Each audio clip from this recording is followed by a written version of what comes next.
அசால்ட்டா தூக்கிட்டு வரீங்க, நான் 2 கையால தூக்கிட்டு வந்தேன். ஹெல்ப் பண்றேன்.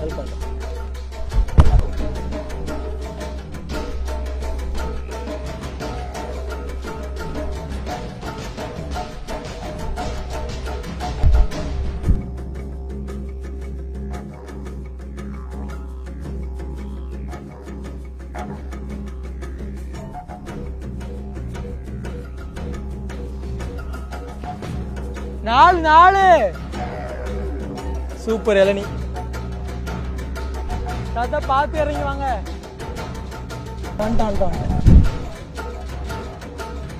இப்போ குடும்பத்துல உள்ளவங்க யாராவது வந்து பார்க்காங்களா, கொடுக்காங்களா? மாட்டாங்க. நான் யாரையும் கவனிக்கிறேன் இல்லை. ஏன்? நான் என் பாட்டில் இருக்கிறேன். நீங்க தான் அவங்களுக்கு காசு கொடுக்குறீங்க. நான் முந்தி கொடுத்தேன், இந்த இப்போ கொடுக்குறேன் இல்லை. சாப்பாடுலாம் பொங்கி சாப்பிடுறீங்களா? தென்னை மரத்தில் ஏறி 75 அடி மரம் ஏறி வெட்டிட்டு அதுலேருந்து விழுந்து 108 எல்லாம் போயிருக்குது, கொண்டு போயிருக்காங்க. இன்னும் இருக்கா அவருக்கு 50 வயசுக்கு மேலே அவனுக்கு 75 வயசு. மூத்தவனுக்கு மூத்த மகனுக்கு 75 வயசா வரும். 3 பிள்ளைய காட்டி குழந்தைலாம் இருக்கு. விழுந்து உயிர் இல்லாமல் கிடந்து காலெல்லாம் ஒடிச்சு 3 வருஷம் கழிச்சு இருந்து ஒரு கட்டை வந்துச்சு. இந்த காலெல்லாம் ஒடிஞ்சது. அந்த பெருமை கோயில் கட்டினா செட்டியை விழுந்துச்சு. அது கட்டாததுக்கு முன்னாடி விழுந்தது பெரிய மரம், அதில் ஏறி விழுந்துச்சு. தப்பிச்சிட்டீங்களா?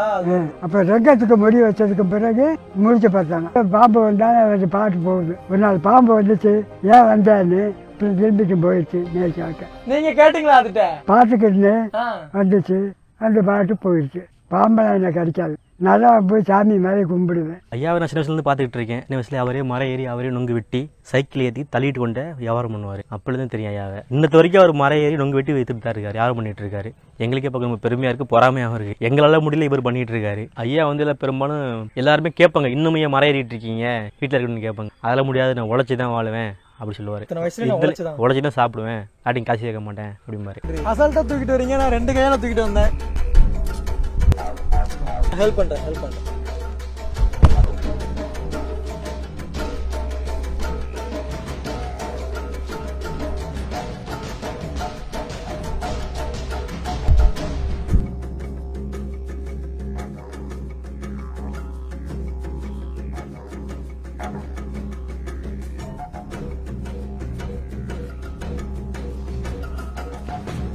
4 சூப்பர் இளநீ.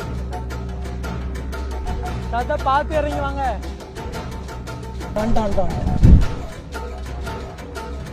இப்போ குடும்பத்துல உள்ளவங்க யாராவது வந்து பார்க்காங்களா, கொடுக்காங்களா? மாட்டாங்க. நான் யாரையும் கவனிக்கிறேன் இல்லை. ஏன்? நான் என் பாட்டில் இருக்கிறேன். நீங்க தான் அவங்களுக்கு காசு கொடுக்குறீங்க. நான் முந்தி கொடுத்தேன், இந்த இப்போ கொடுக்குறேன் இல்லை. சாப்பாடுலாம் பொங்கி சாப்பிடுறீங்களா? தென்னை மரத்தில் ஏறி 75 அடி மரம் ஏறி வெட்டிட்டு அதுலேருந்து விழுந்து 108 எல்லாம் போயிருக்குது, கொண்டு போயிருக்காங்க. இன்னும் இருக்கா அவருக்கு 50 வயசுக்கு மேலே அவனுக்கு 75 வயசு. மூத்தவனுக்கு மூத்த மகனுக்கு 75 வயசா வரும். 3 பிள்ளைய காட்டி குழந்தைலாம் இருக்கு. விழுந்து உயிர் இல்லாமல் கிடந்து காலெல்லாம் ஒடிச்சு 3 வருஷம் கழிச்சு இருந்து ஒரு கட்டை வந்துச்சு. இந்த காலெல்லாம் ஒடிஞ்சது. அந்த பெருமை கோயில் கட்டினா செட்டியை விழுந்துச்சு. அது கட்டாததுக்கு முன்னாடி விழுந்தது பெரிய மரம், அதில் ஏறி விழுந்துச்சு. தப்பிச்சிட்டீங்களா?